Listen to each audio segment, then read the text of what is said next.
अरे ये डार्लिंग आँख मूंद के कोरा में गई हम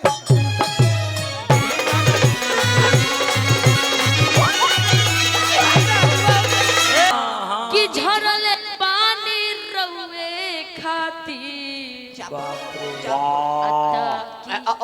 यहाँ बोलने की जरूरत ही नहीं तो है। पापा जी के मम्मी जी के पापा जी के मम्मी जी के पहाड़ के बावजूद के अरे ये निशा आँख मूंद के गोदी में आ जाई हो कूद के ये निशा आँख मूंद के लाइनवा ना सुनिया तो फिर से कोई बका गौला एकरा में स्वाद भेटाई कैसन अरे ललक धिया मरूद के ए निशाया खमूद के अरे गोदी में आ जाई हो कूद के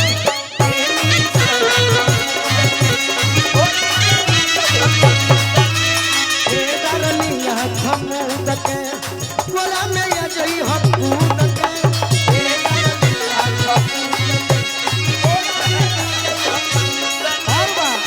अच्छा बोला बोला फेंको चला बैरिया नगरिया में पलानी छावे के चला बिल्डिंग नहीं बनाएंगे, बैरिया बिल्डिंग नहीं बनाएंगे, पलानी जौन मजा पलानी में वो बिल्डिंग में नहीं थे कि चलो छेरी गौआ में पलानी छावे के अरे नरेंद्र चाचा संगे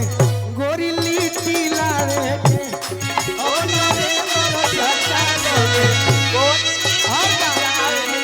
तोरा ई कहिया बुझाई अजीत भैया एकरा कहिया बुझाई तोरा पकुरबन कोई दी गोलू राजावा खुद के अरे गोलू राजावा खुद के यही से कहतनी चैत में भोरहरिया में डार्लिंग खमूद के गोरा में आ जाई हम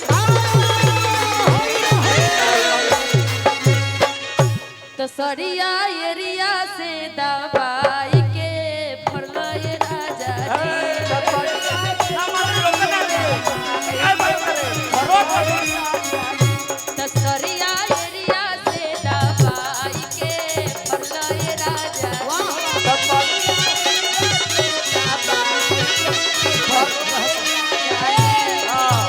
किनले रहनी धमाका सरिया यारा सहरिया जाई के बलिया शहर आपके लिए आ रहा किनले रहनी धमाका सरिया बलिया सहरिया जाई के तसरिया एरिया से दबाई के फरलाए राजा जी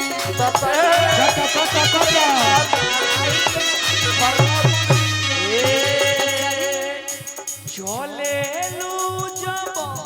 धरती धसा के कर जाबा में उठे लाइलो हरिया धार हो जा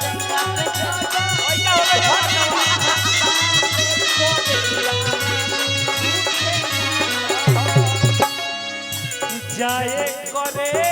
जा कहाँ बाजालू कोके करे जावा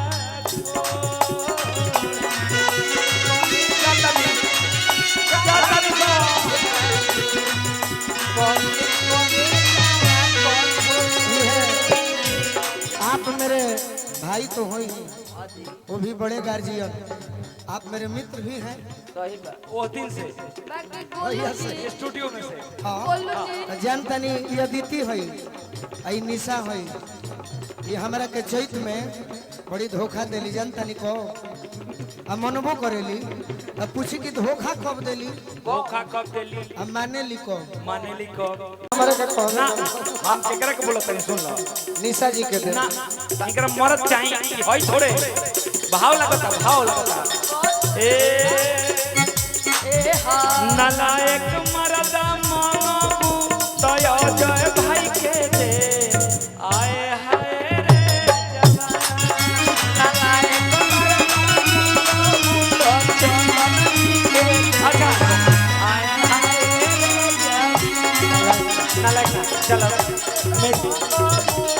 वेस्ट इंडीज वाला खोजबू अजय जी के दे हाय हाय वेस्ट इंडीज वाला अरे बोजर मरदा मामू जय जय भाई के दे हाय हाय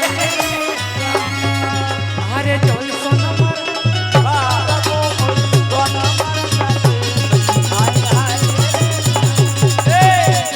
छड़ले बानी रहुए खाती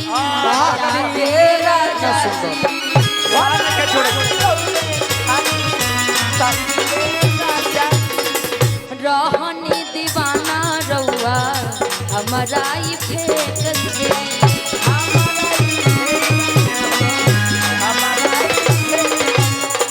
जतरा बनावत रहनी हमारा के देख दे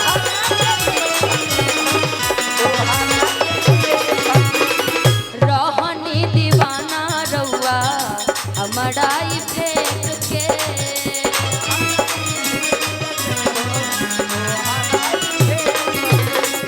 जतरा बनावत रहनी हमारा के देख के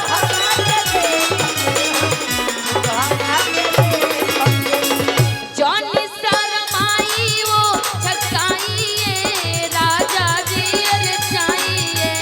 राजा पहिले रहलु चले बुल अरे अब बेजोड़ हो गइलू सुना ई तोहरे खातिर उरे बसकल गावतनी खाली तारा खातिर ता रूप लेके कि कवना साबुन से नहायू